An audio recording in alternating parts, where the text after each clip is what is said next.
بنگلہ دیش نے پاکستانی حکام کے لیے ویزا کی شرط ختم کر دی ہے۔ بنگلہ دیش کی عبوری حکومت نے پاکستانی اور بنگلہ دیشی حکام کے درمیان باہمی ویزا استثناء کے معاہدے کی منظوری دے دی ہے۔ پریس سیکریٹری شفیق الاسلام کے مطابق معاہدے کے تحت پاکستان کے سفارتی اور سرکاری پاسپورٹ رکھنے والے افراد کو بنگلہ دیش میں بغیر ویزا داخلے کی اجازت ہوگی۔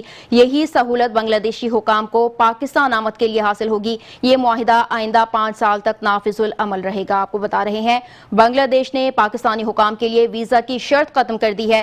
بنگلہ دیش کی عبوری حکومت نے پاکستانی اور بنگلہ دیشی حکام کے درمیان باہمی ویزا استثناء کے معاہدے کی منظوری دے دی ہے۔ پریس سیکریٹری شفیق الاسلام کے مطابق معاہدے کے تحت پاکستان کے سفارتی اور سرکاری پاسپورٹ رکھنے والے افراد کو بنگلہ دیش میں بغیر ویزا داخلے کی اجازت ہوگی۔ یہی سہولت بنگلہ دیشی حکام کو پاکستان آمد کے لیے حاصل ہوگی۔ یہ معاہدہ آئندہ 5 سال تک نافذ العمل رہے گا۔